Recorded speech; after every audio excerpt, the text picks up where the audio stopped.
Ryan Reynolds here from Mint Mobile with a message for everyone paying big wireless way too much. Please, for the love of everything good in this world, stop.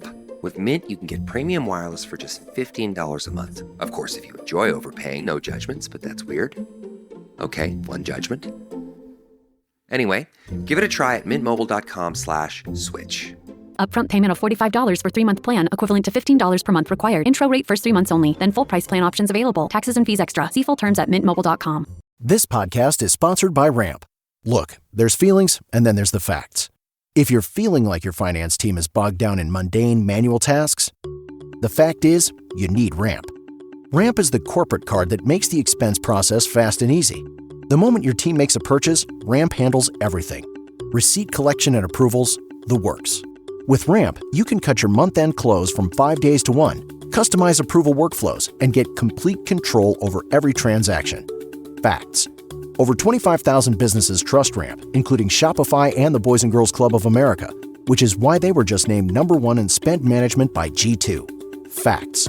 Start using Ramp and you'll have more time to spend scaling your business, and that'll feel really good. Upgrade to Ramp for free today and get $250 at ramp.com. That's ramp.com. ramp.com. Cards issued by Sutton Bank, members FDIC. Terms and conditions apply. Welcome to the Retreat Leaders Podcast, your sanctuary with retreat experts, where we spill the tea on retreat success. Here we dive into crafting transformational guest experiences, talk about how to avoid pitfalls, and unlock marketing secrets. Whether you're a seasoned guru or a budding enthusiast, we've got the inside scoop for you.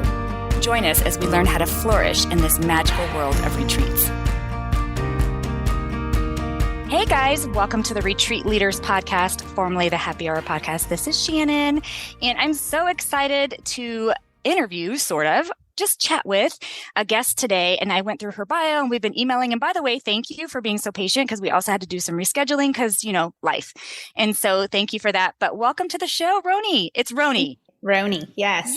Yay! Welcome to the show, Rony. Thank you so much. I'm so honored and excited to be here and just to kind of chat with you and share my story and to inspire others of how to make the leap of being a yoga teacher and being able to lead retreats.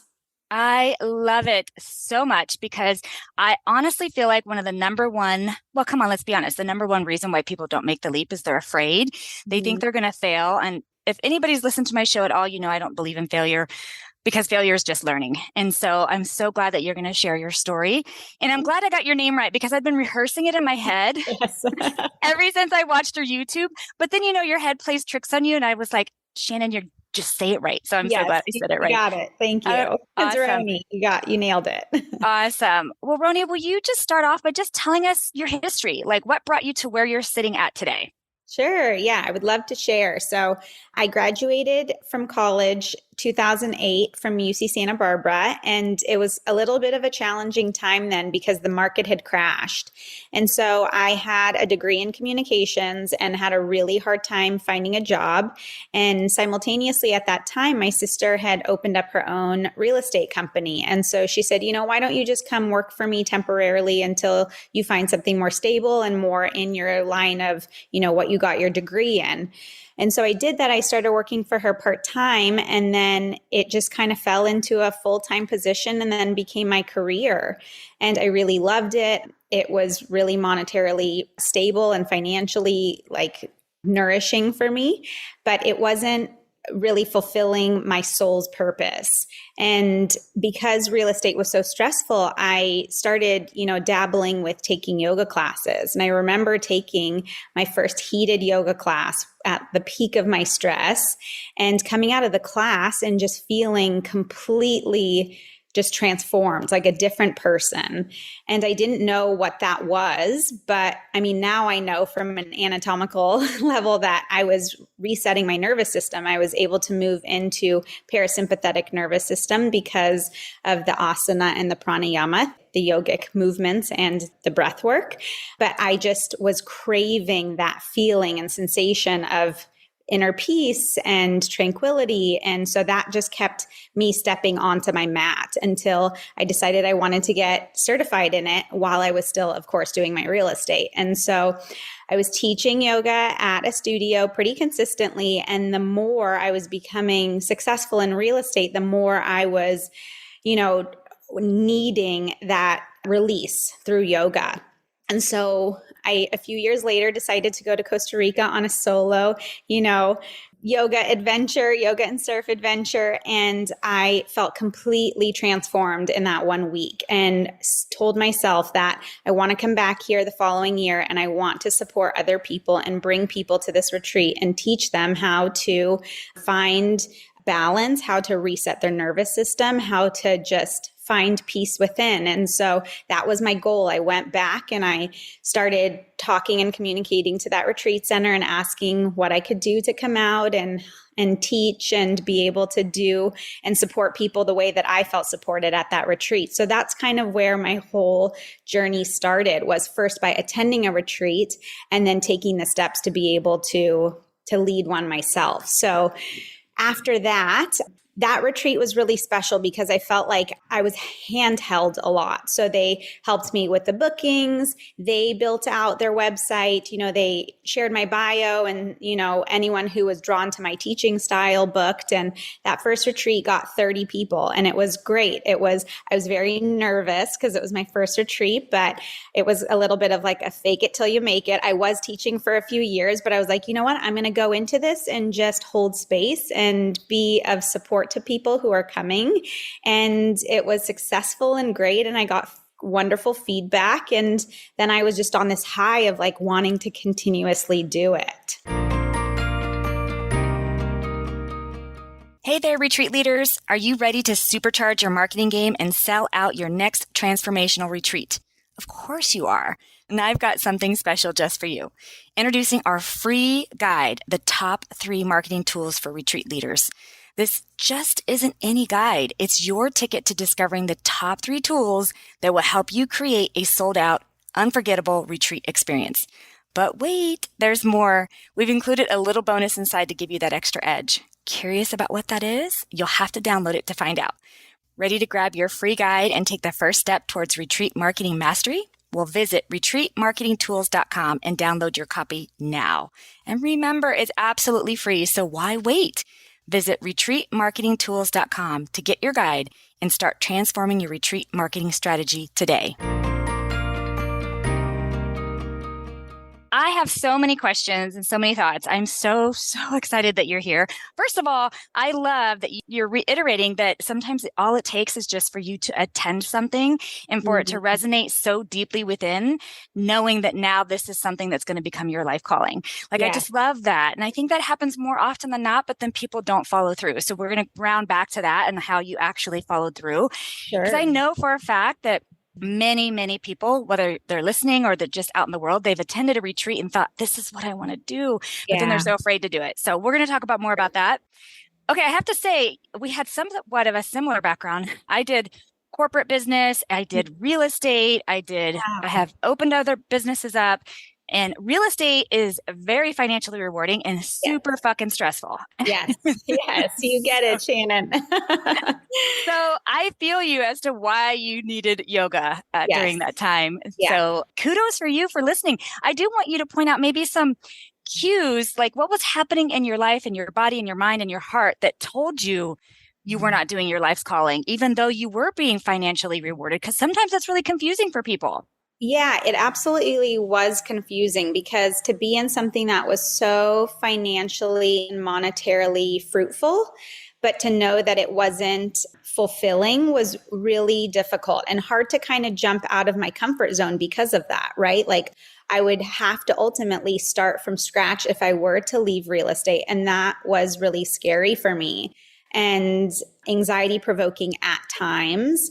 But, I had great support around me. I hired a coach to kind of hold me accountable, which was really helpful because when I would take 2 steps forward in the direction of knowing that I wanted to do retreats and teach full time, when I had fear bubble up within me, she would hold me accountable because I'd want to step back, but she'd say, why am I here to support you? Right. And that was for her to help hold me accountable to my life's dream and purpose and calling and my dharma. And so that was really helpful to just have someone to hold my hand and just to reassure me.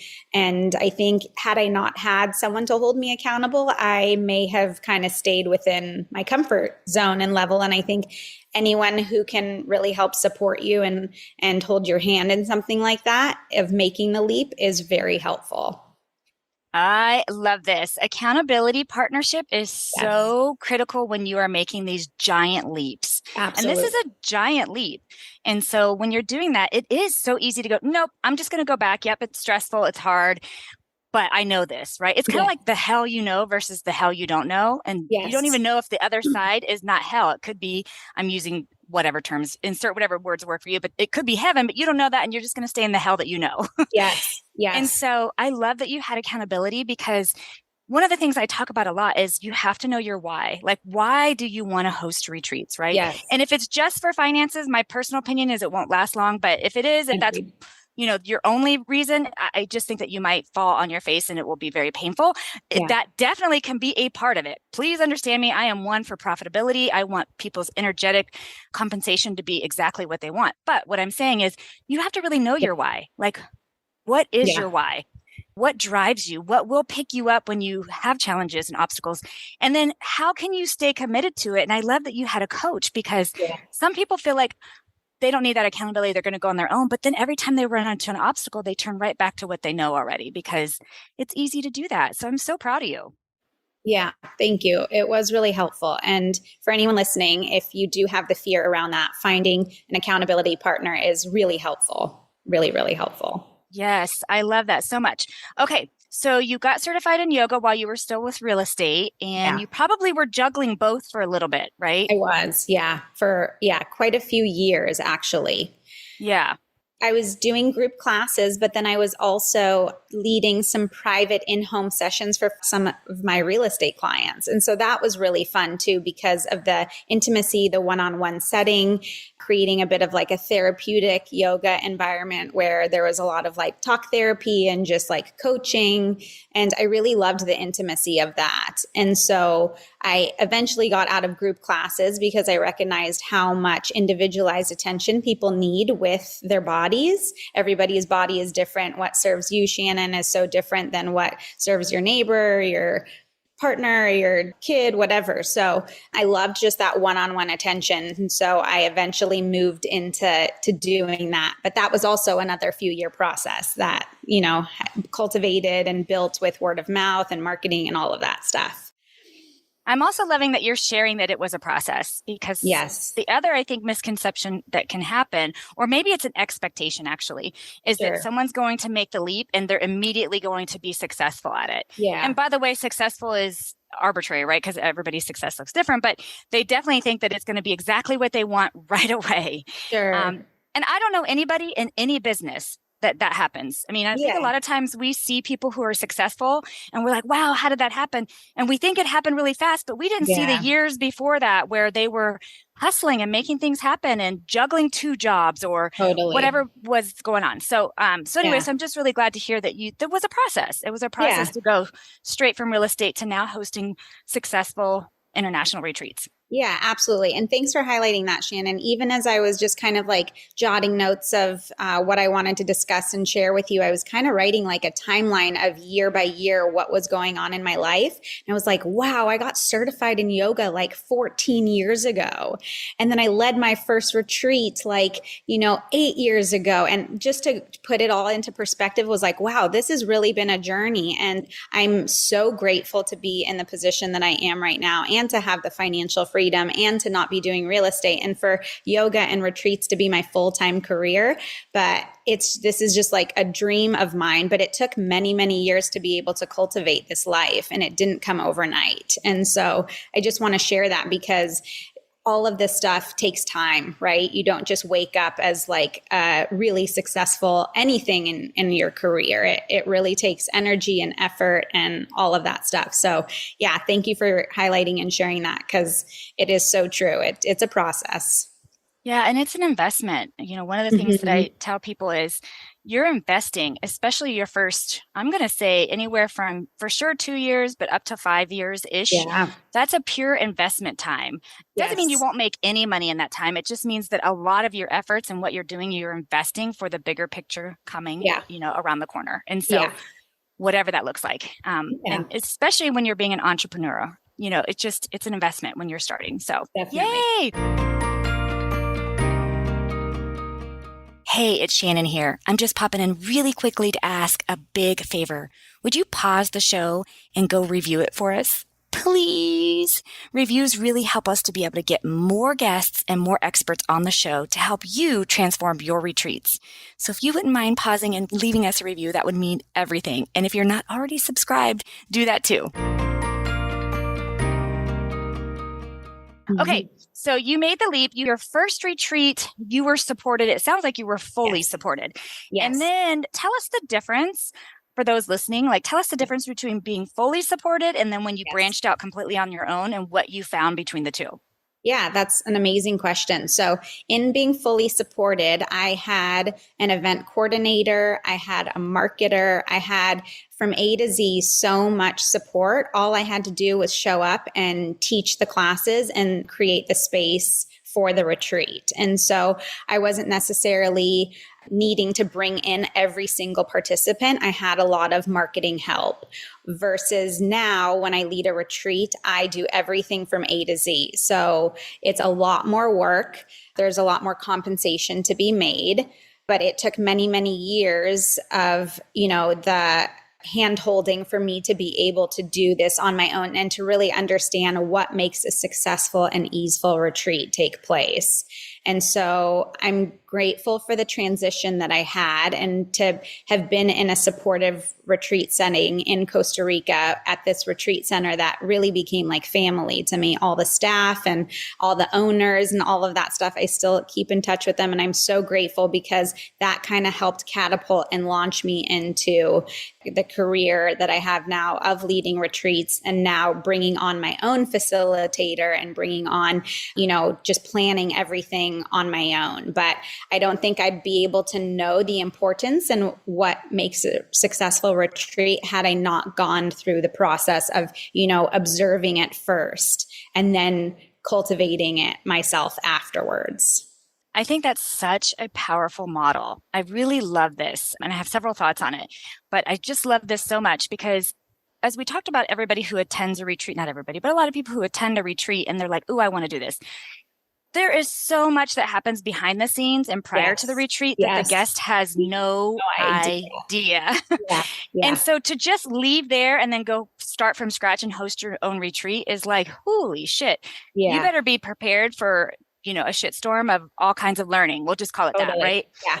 So I love that you did it's a hybrid model almost where you're hosting a retreat, but really you're just the front line that's doing the day-to-day things, but there's so much of a team behind you. Yeah. That's really doing all the back end stuff. And I think that's such an excellent way to start for those who are, especially those who are juggling multiple jobs or are trying to see, is this even what you want to do? Because here's the other thing.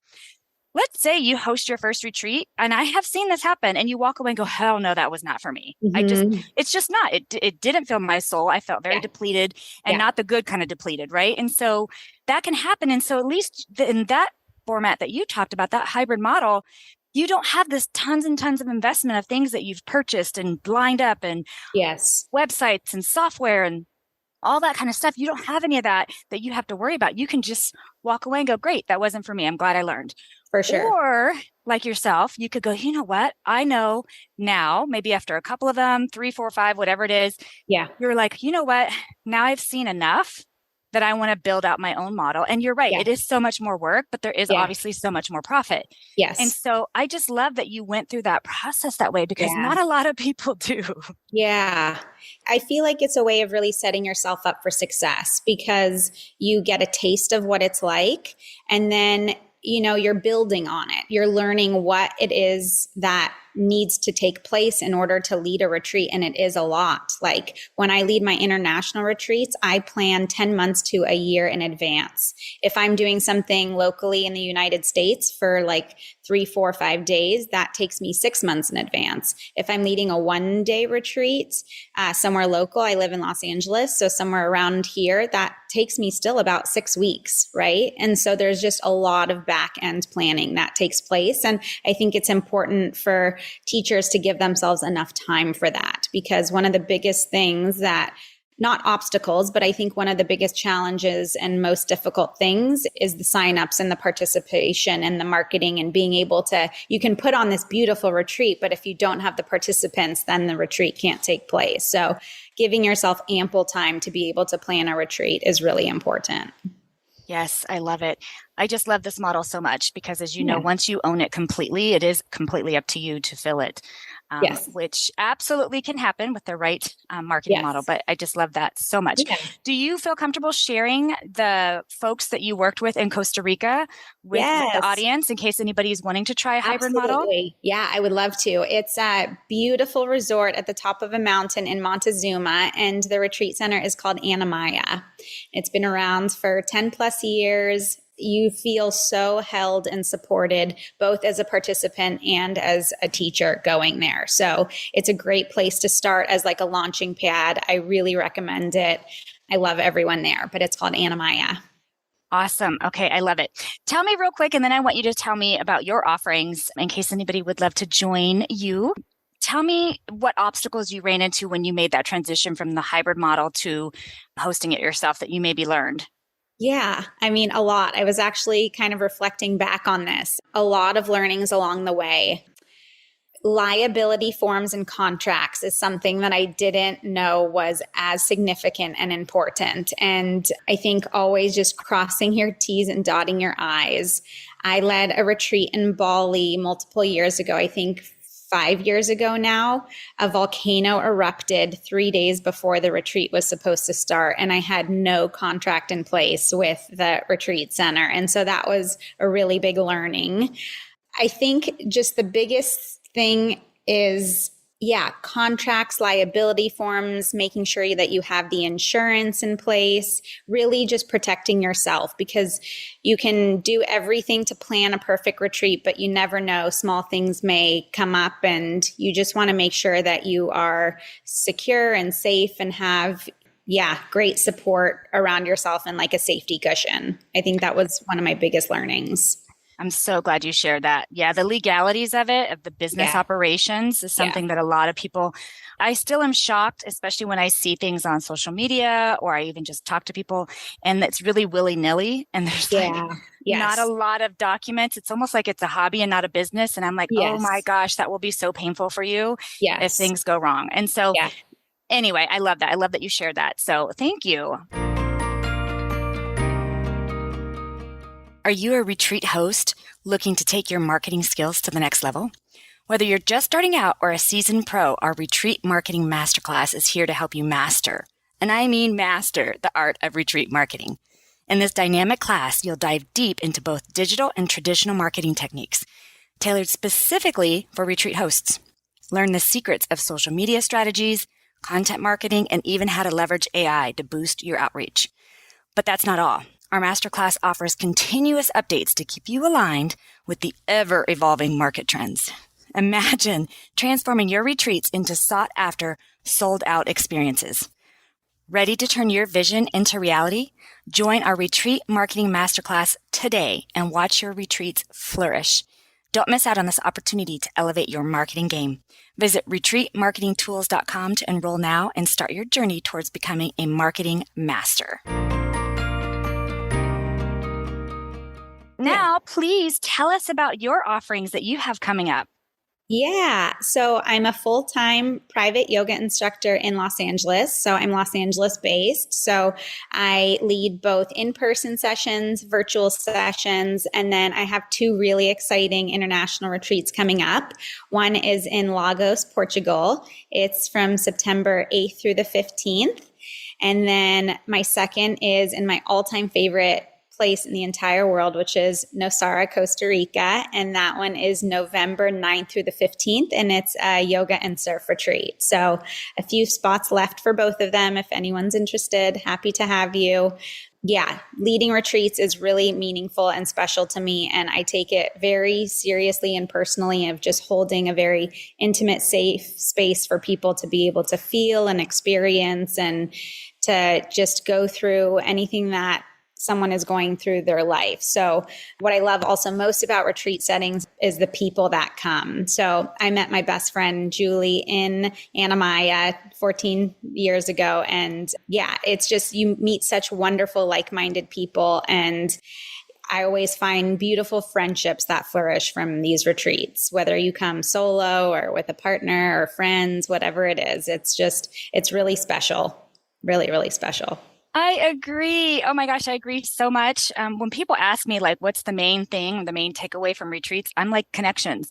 It literally is connections. It could be a connection back to yourself, but also it's a connection to people that they become lifelong friends. And I think sometimes though, when people hear that have never been on a retreat, they're like, meh, and they don't really, until you like are there and you experience it. And then you're like, oh my gosh, like you have a best friend from there. And I have some amazing relationships that I have met through either hosting or attending. Yes. And it has been amazing. So I'm so glad that you shared that. And your retreats sound phenomenal. Those of you that listening, they will be linked in the show notes as well. So feel free to reach out to her through the links. Do you want to just shout out maybe your social or your website in case there's people who don't want to read the links? Yes, absolutely. So my website is yoga by Rony, which is RONY.com. And then my Instagram handle is yoga_by_, and then Rony, RONY. Well, awesome. Thank you so much for sharing your story and for sticking with your passion and your why and for providing space for people to do beautiful things. Thank you. Thank you so much for having me, Shannon. It was a pleasure talking. Thanks for listening to the Retreat Leaders Podcast. Learn more at www.theretreatranch.com. See you next time.